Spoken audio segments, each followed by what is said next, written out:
when we heard your price target for Bitcoin in the next 90 days, $1 million, I said, what?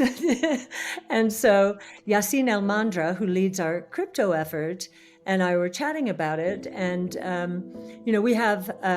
we're very positive on Bitcoin as well. But your forecast was in the context, apparently, and we'll get into this, of sort of the hyperinflation associated with fiat currencies. And our optimism is more a function of fears of deflation and counterparty risk. And both of those should accrue to Bitcoin's benefit. Bitcoin as an insurance policy, a flight to safety against confiscation of wealth. So I just thought it would be a fascinating conversation because you've thought very carefully and intensively about this, Balaji. And I just thought it would be instructive for both of us. And just like I did with Art Laffer a week or so ago, I felt like we got a lot out of it. And many people have told us that they got a lot of it out of it as well. So lots of, really what we're doing here is seeking to find the truth, what actually is going to happen. The warning flags we have been observing for more than a year now are signals like credit default swaps on banks and many other companies going up the last year. Now, though credit default swaps, for people who don't know, are insurance policies against the bankruptcy of corporations. They're actually bets on the bankruptcies. As they go up, the probability of bankruptcy typically is increasing for some reason or another. And so last spring of 22, I was pointing to credit default swaps going up. What's this about? And then the yield curve inverted in July. The yield curve inversion has always led within 12 to 18 months to a recession. And so I was pointing to that. Commodity prices were falling. The oil price peaked at $130 in March of last year, I believe, and has been nearly cut in half. And I finally wrote a letter to the Fed. I don't know if you saw that, Balaji, but which basically said, wait a minute, you're hiking interest rates 75 basis points at a time, and hiking interest rates faster than any other Fed in history, 20-fold within 1 year, it turns out. And here are these conflicting signals, and you're voting unanimously to raise the rates like this. And so I have been much more concerned about deflation. And I think the bank crisis has punctuated that because, and we can get into this later, the two big mistakes that banks have made was assuming that interest rates would stay very low for a long time, because the Fed told them that during COVID. And so they invested in long-term government-backed securities, figuring out they'd be money good when they matured. So that was the first mistake. And then the second mistake was to assume that deposits would not leave the system. It wasn't just Silicon Valley Bank. Deposits are leaving the banking system because money market rates are so much more competitive than what people are getting in their bank accounts. So that for the first time since the 1930s, we have a decline in M2 on a year-over-year basis. It started in December. It's intensifying. It looks like it'll be down 3% in March. And I believe this has all the hallmarks of potentially a deflationary bust. So first of all, I think we've both been reading each other's stuff from afar for a while. First of all, I actually agree on the medium to long-term thesis of technology-induced deflation, like the positive kind of deflation. I actually also agree that we're going to have a contraction that is normally associated with prices going down and so on and so forth. In this case, I think that Just like, stagflation was a regime that previously was thought to not be possible to have that combination of unemployment and high inflation at the same time, right? I'm just going to put up something on screen, which is, for example, in Argentina, there was a period where you had both the protracted closure of the entire banking system and a tripling in the price of a dollar, right? So this is something where there was a huge economic contraction, but also people wanted to leave that economy for a better foreign currency at the same time, right? So those are things where what you're looking at, the tripling the price of the dollar, is the desire for exit, right? As opposed to having a strong thesis, right? Go ahead. A flight to safety. A flight to safety, that's right. As opposed to having a strong, like when you're in very atypical times, you can't really have a strong thesis on what's going on within a system, because things will go woo, woo, woo, like this. You're not going to have normal relationships. I mentioned this over here, basically print trillions while hiking rates, that the Fed now has high rates, like SF has low crime rates. It says it does, but it doesn't. Haha. Okay. And the reason is that, like this is Bianca Research's graph. There's a lot of other graphs like this where in 1 week they reversed, the quantitative tightening. People will argue about whether this is, they'll say, oh, it's not QE because it's loans, and the banks are getting these loans and they have to pay them back under this BTFP program. Those loans are extremely generous in one sense, extremely generous terms, because they're at par. They do have an interest rate associated with them, but a lot of people are obviously taking them up on this. And the potential result of this, Arthur Hayes puts it at 4-something trillion just for this, and obviously it's kind of going up like that. And so you have this weird thing. Then there's also the swap lines thing that they did internationally, which is like BTFP for other countries, for all their central banks. So you have this weird thing where they are printing trillions and hiking rates at the same time, right? They say they're hiking rates, they're seeing banks burst holes in the side as a function of this, because they're either insolvent or they have these huge losses. So then they're printing, but they're still hiking rates.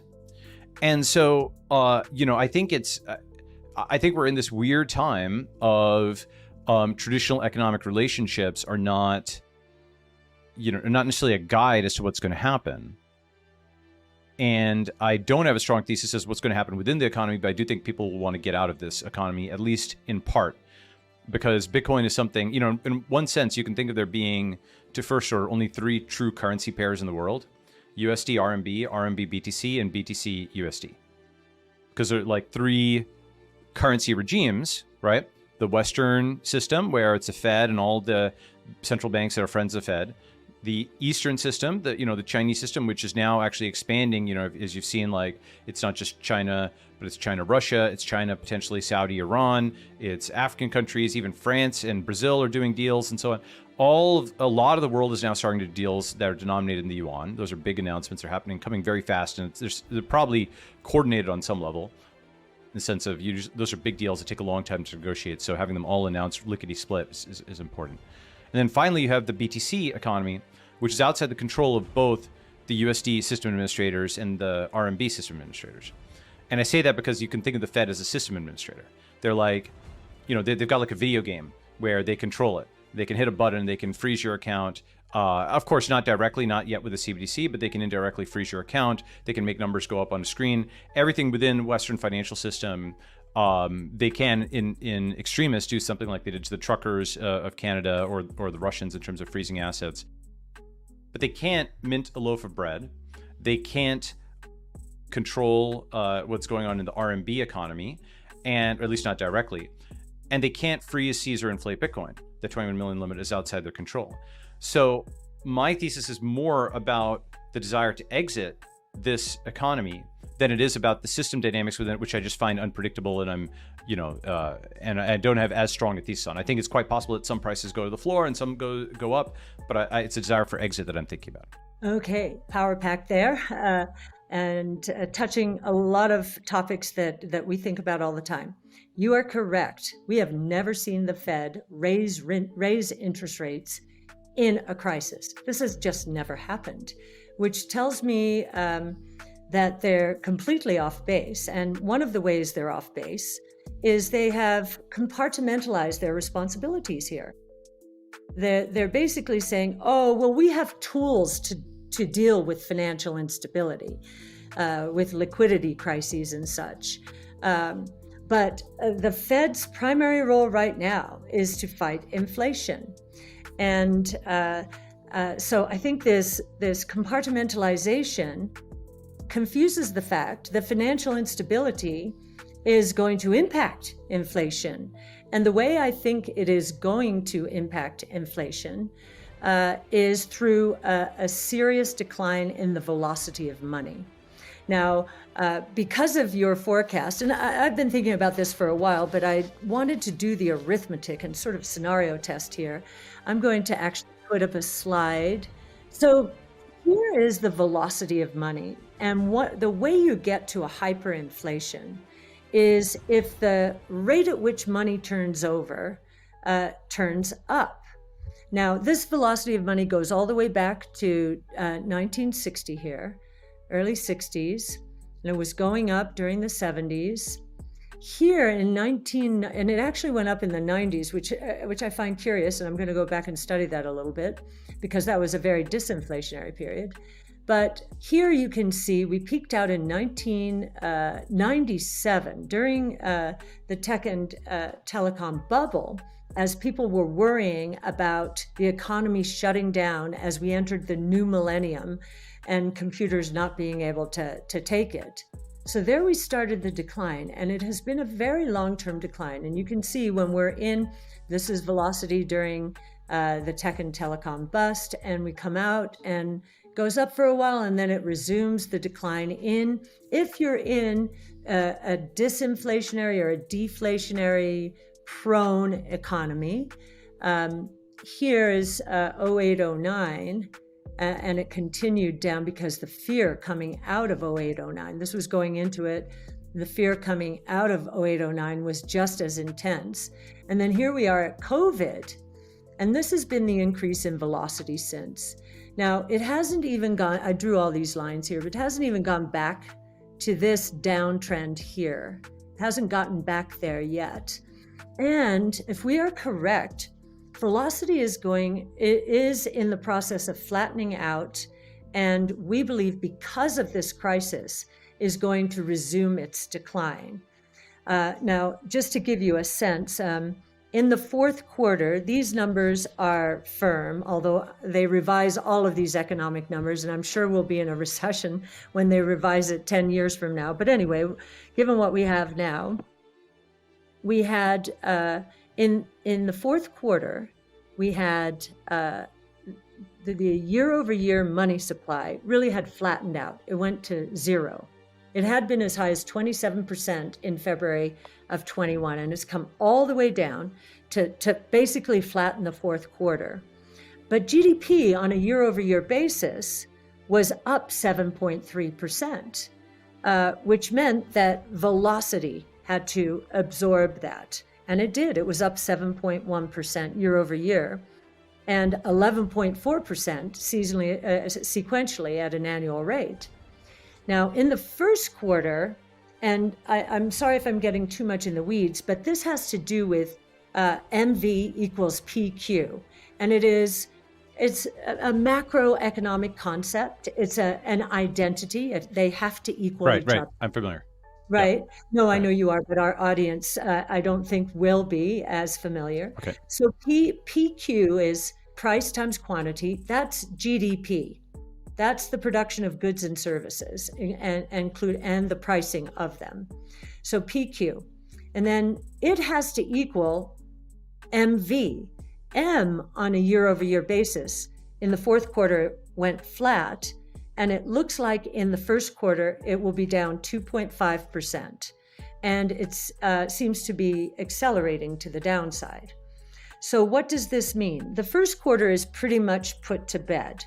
So it looks like we know that money is down 2.5% on a year-over-year basis, but down 5.7% at an annual rate in the first quarter, so from the fourth quarter to the first quarter.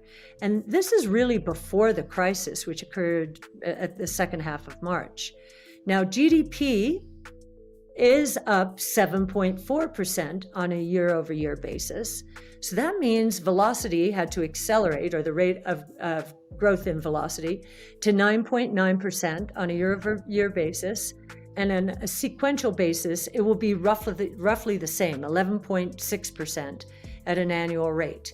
But now we get into the second quarter. That velocity, just the trend line going down, it's a powerful force, and it may reassert itself here. So if in the second quarter, money is down 3.5%. Now, M2, 85% of M2 is demand deposits.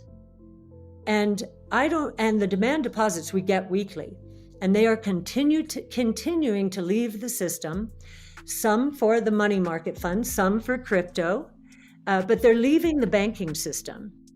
And so that's down 3.5%. And the estimates for GDP, consensus estimates for GDP for the second quarter are roughly 4.5% on a year-over-year basis, which would be minus 2.8% on a year-over-year basis.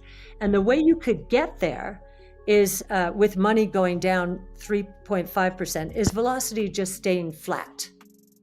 Now, I think velocity, which when you go through a crisis and the economy seizes up, velocity goes down. When I saw people lined up in front of Silicon Valley Bank, the most technologically savvy people probably in the world, lined up in front of a bank, taking their money out physically, it reminded me of It's a Wonderful Life. I don't know if you've seen that movie, but people waiting in line get their money, and they put some of their money under the mattress saying, I don't know what's going on, but I need to rush to safety. The equivalent was Bitcoin going from 19,000 up almost 50%, in the same time period. So you're absolutely right, Balaji. I agree with you completely. There is a flight to safety, but it is also into Treasury mutual funds, which have left the banking system and therefore will not be able to contribute to the production of goods and services in the economy. So 4.5% on a year-over-year basis, minus 2.8% sequentially quarter to quarter, that we have then entered a hard landing. And if you enter a hard landing, I think if I'm interpreting what you're saying is, okay, the Fed will just throw money at this thing. It'll get even more out of control. And I would submit to you that the risk is, you may be right, but the risk is what's called a liquidity trap. People holding back even more, not spending anything, real fear. And hopefully that's not going to happen. But I think this crisis has raised the probability of it. And I do not know why consumers and businesses will migrate back to the banking system, given the very low rates there.